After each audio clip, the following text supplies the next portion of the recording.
Bonjour à tout le monde, ici Jean-Claude Célie, guérisseur médium à Mézières-Vaux en Suisse. Aujourd'hui, je vais vous parler de la communication animale, comment établir un contact avec les animaux, pas forcément contacter directement avec les animaux, mais comment obtenir, je dirais, une communication ou une compréhension avec un animal. Pour ma part, il suffit déjà d'être dans des bonnes intentions, de bonnes énergies pour se laisser approcher des animaux et l'on voit tout de suite les personnes qui ont des bonnes énergies. C'est celles en général qui attirent les animaux des autres personnes plus facilement à elles. Donc, mais tout d'abord, êtes-vous bien également abonné à ma chaîne YouTube. Cela fait toujours plaisir. Merci de partager, de liker. Et nous commençons avec les étapes que vous pouvez franchir pour apprendre la communication animale au niveau très général naturellement. Apprendre la communication animale semble être un voyage fascinant qui combine à la fois le développement personnel et la compréhension profonde des animaux.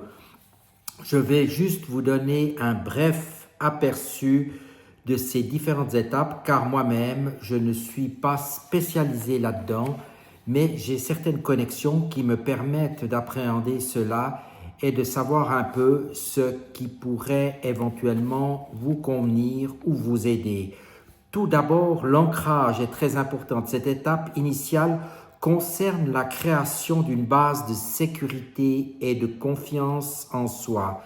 C'est vraiment un prérequis pour tout apprentissage et particulièrement important ici donc pour s'ouvrir donc aux perceptions extrasensorielles, donc à vos perceptions les plus profondes. Les exercices que vous pouvez faire visent à renforcer votre présence et votre stabilité à la fois physique et émotionnelle. Voilà quelques exercices simples que je peux vous donner pour l'ancrage.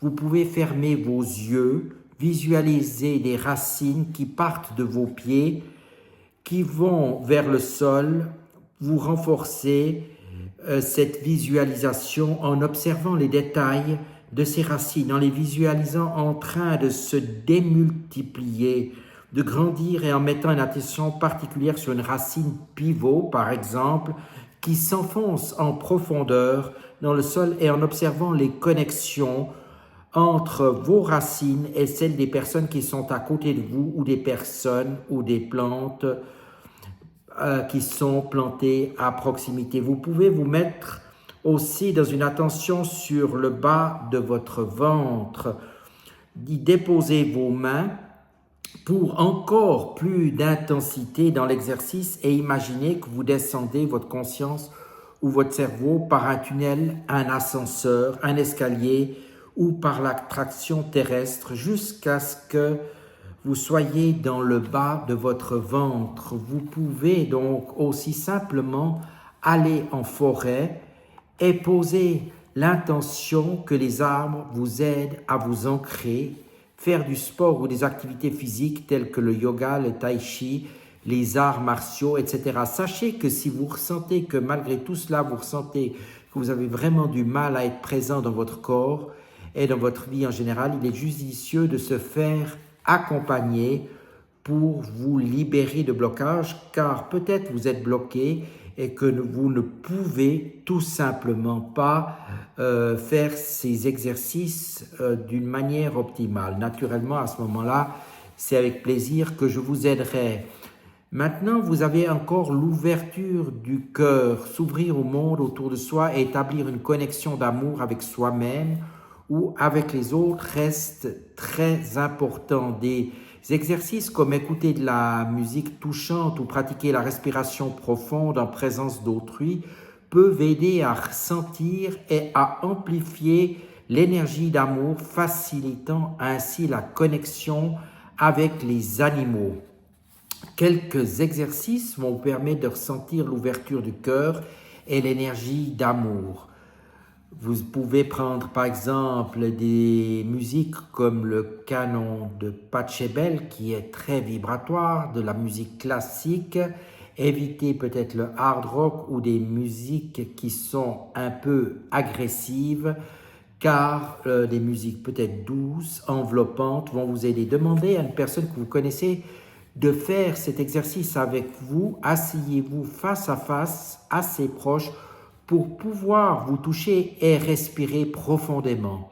Ensuite, posez l'intention de transmettre tout votre amour à l'autre au travers de votre respiration. Vous pouvez imaginer une énergie des cœurs, une lumière qui part de votre cœur et qui va jusqu'au cœur de votre compagnon lors de votre expiration. Variante, éventuellement faire traverser l'énergie par vos bras, vos mains, jusque dans les mains de votre partenaire. Faites un débriefing des sensations de chacun et ensuite inversez les rôles. Vous pouvez aussi mettre une musique inspirante pendant l'exercice.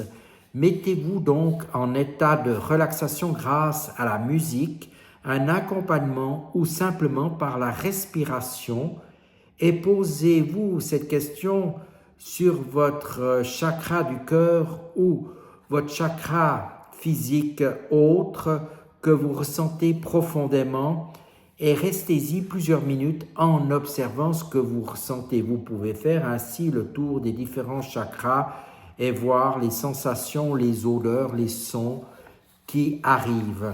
La relaxation pour calmer les subtiles informations non verbales partagées par les animaux est vraiment essentielle. Et il est essentiel aussi que cette relaxation soit profonde, atteindre l'état de conscience alpha où l'esprit est calme et le corps détendu permet de devenir plus réceptif aux messages non verbaux.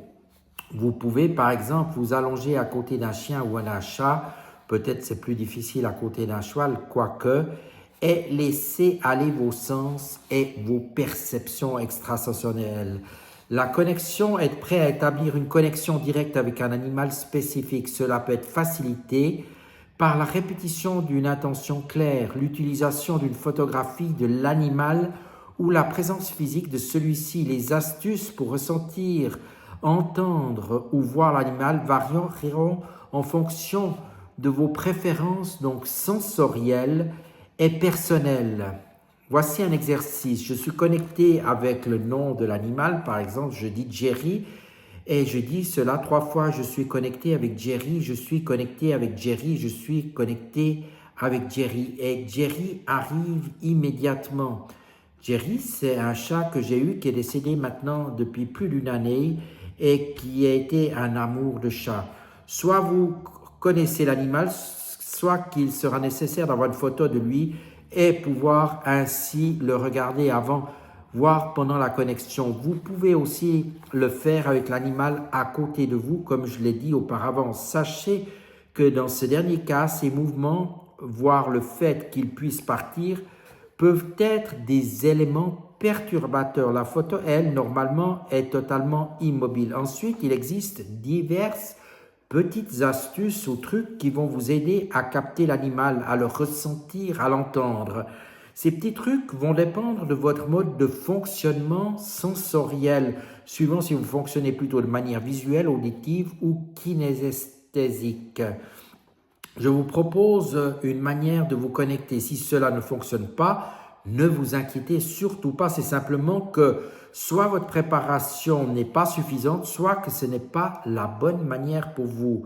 Vous pouvez, en fermant vos yeux, inspirer l'image de la photo jusqu'à ce que dans votre cœur, vous visualisiez l'animal. Ensuite, observez ce que vous ressentez dans votre corps, vos émotions. Voyez la manière dont l'animal s'est présenté, sa façon de bouger, l'environnement dans lequel il se présente à vous. Écoutez, sentez. Chaque infime information peut avoir réellement son importance. Les échanges sensoriels. Une fois la connexion établie, l'échange peut se faire de manière sensorielle. Être attentif à toutes les sensations, émotions, images ou sons qui surviennent permettent d'engager une communication véritable avec l'animal. Chaque étape requiert naturellement de la patience, de la pratique et une ouverture d'esprit. Les informations reçues via la communication animale peuvent souvent être vérifiées par le propriétaire de l'animal, offrant ainsi une validation de l'expérience. N'oubliez pas que lorsque vous faites de la communication, il ne s'agit pas de faire de la psychologie à deux balles, comme je le dis, que l'animal vous aime, qu'il a besoin d'être caressé ou qu'il aime manger des bonnes choses. Ça, c'est de la psychologie à deux balles qui ne vaut absolument rien, mais vraiment des informations, je dirais, plus pertinentes. Si, promis, ce n'est pas une légende. Cela demande un peu d'entraînement, mais pas plus que pour apprendre à faire du vélo. La communication animale est une communication non verbale qui passe par nos sens, nos perceptions. Ainsi, nous recevons une information soit en entendant, en voyant ou en ressentant dans notre corps, comme dans un rêve éveillé. Cependant, il est peu courant de communiquer avec un animal sans s'entraîner et développer des outils que je nommerais les fondamentaux. Donc, je vous propose donc de découvrir les 5 étapes. La première étape, l'ancrage, donc que nous avons déjà parlé. Vous allez vous dire, ça commence bien, je comprends déjà rien, pas de panique, c'est juste un terme un peu ésotérique, très simple à comprendre. Il reprend la base de tout apprentissage, quel qu'il soit le besoin de sécurité. Pour apprendre de nouvelles choses, pour s'ouvrir à de nouvelles pratiques, il est nécessaire de se sentir suffisamment en confiance en soi, avec l'autre, avec son environnement, pour oser sortir de sa zone de confort et pour être disponible à de nouvelles informations. Donc la première étape est d'avoir confiance et d'être en sécurité. Qu'en pensez-vous? L'ancrage donc est lié avec notre chakra racine, comme je vous l'ai dit tout à l'heure, le siège de la peur. C'est aussi le chakra de base, le socle. Ce chakra parle aussi de nos racines, de nos origines. Donc la première chose à faire, c'est d'observer de quoi je peux avoir peur et de s'en défaire, surtout rester bien confiance, pas en niant cette peur, mais au contraire en l'observant, en lui donnant la possibilité de s'exprimer, en écoutant de quoi elle parle et en la laissant surtout partir. Donc, je vous propose quelques exercices efficaces pour accéder et renforcer votre ancrage. Comme je vous ai dit, vous pouvez fermer les yeux, visualiser les racines auparavant et vous pouvez vous concentrer sur votre ventre, y déposer vos mains, etc. Sachez que tout cela marche bien, cela demande un peu d'entraînement. Parfois, vous pouvez aussi mettre les mains en direction du sol, être à pieds nus sur un sol de terre et cela vous ancrera ou être tout simplement dans la nature.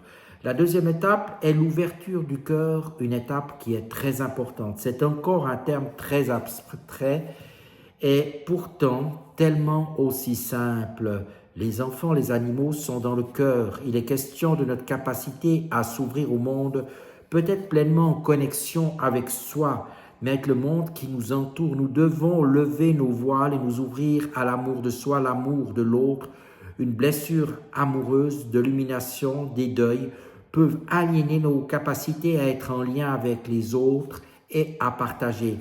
Quelques exercices sont simples pour s'ouvrir à cet exercice du cœur. Écoutez de la musique vibratoire, le canon de Pachelbel, d'autres musiques très douces. Demandez à une personne de s'asseoir, comme je l'ai dit avant, en face de vous. Mettez-vous en état de relaxation grâce à de la musique, à de l'accompagnement et respirez surtout bien. Posez votre attention sur votre chakra du cœur et respirez profondément pendant plusieurs minutes en observant ce que vous ressentez, ce qui se passe en vous. Et vous accueillerez des images, des sensations, des odeurs, des sons. La troisième étape est la relaxation. Et vous serez donc pas surpris de capter des informations qui sont très subtiles. Et il est nécessaire d'être détendu et relaxé à ce moment-là, ce qui appelle aussi l'état modifié de conscience alpha. Dans cet état, vos pensées sont moins présentes, votre respiration est plus lente, votre corps détendu et vos émotions sont calmes. Et ces méditations, ces exercices de respiration du yoga peuvent se faire aussi par d'autres outils comme la sophrologie, ce qui peut être intéressant. Et la quatrième étape est la connexion. Voilà, enfin prêt à vous connecter à l'animal. Voilà, génial. Mais comment fait-on maintenant? Eh bien, avant tout, je vous invite à vous poser une question claire et tout de suite qui va vous connecter. Je suis connecté avec le nom de l'animal. Vous dites par exemple Jerry et vous le répétez 3 fois le nom. Je suis connecté à Jerry, je suis connecté à Jerry, je suis connecté à Jerry et vous voyez l'animal apparaître. Soit vous connaissez l'animal, soit il est nécessaire d'avoir une photo de lui afin de pouvoir le regarder avant. Vous devez être connecté à cette photo. Vous pouvez aussi le faire avec l'animal qui est à côté de vous, comme je vous l'ai dit. Dans ces derniers cas, ne soyez pas surpris qu'il bouge parce qu'il pourra partir suivant la connexion qui est établie. C'est tout à fait normal. Ensuite, il existe différentes petites astuces, trucs qui vont vous aider à capter l'animal, à le ressentir, à l'entendre. Ces petits trucs vont dépendre de votre mode de fonctionnement sensoriel. Suivant si vous fonctionnez plutôt de manière visuelle, auditive, kinésistique, je vous propose la manière de vous connecter. Si cela ne fonctionne pas, ne vous inquiétez pas, c'est tout simplement que votre préparation n'est pas encore suffisante pour le moment. Vous pouvez fermer donc vos yeux, vous inspirez de l'image photo dans votre cœur, puis visualiser l'animal. Ensuite, observez ce que vous ressentez dans votre corps, vos émotions. Voyez l'animal, son image qui s'est présentée à vous, sa façon de bouger, l'environnement dans lequel il se présente à vous. Écoutez, sentez, chaque infime information a donc son importance. Et la 5e et dernière étape, ce sont les échanges sensoriels. Comme exprimé juste avant, vous voilà paré pour échanger avec l'animal, peut-être le vôtre, peut-être un autre. Plus vous avez l'habitude de ressentir dans votre corps, d'écouter, de regarder de la manière consciente, et si vous y prêtez attention, surtout dans votre quotidien, et plus vous allez affûter vos perceptions et pouvoir ressentir ces différences lorsque vous connectez à l'animal, plus vous allez établir une connexion, je dirais, sérieuse et conséquente, extrasensorielle avec lui, et vous allez pouvoir laisser venir à vous les sensations et orienter l'échange en posant des questions, par exemple, et en attendant de voir ce qu'il se passe en vous. Je vous souhaite donc d'excellentes expérimentations, de belles découvertes vers ce monde de l'invisible et pourtant tellement présent dans notre monde physique. Les informations aux communications animales peuvent être vérifiées par le propriétaire de l'animal en question. C'est bien toutes les corrélations qui ont pu exister qui permettent aujourd'hui à tant de personnes de découvrir et de faire appel à la communication animale.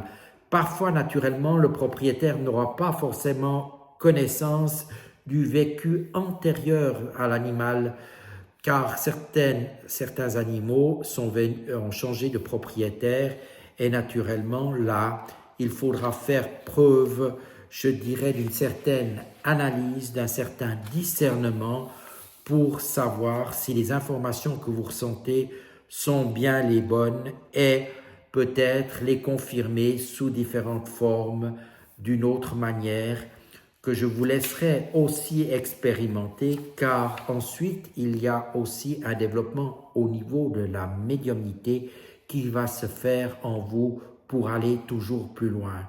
Je vous remercie de votre attention, vous dis à tout bientôt et je vous dis bonne journée.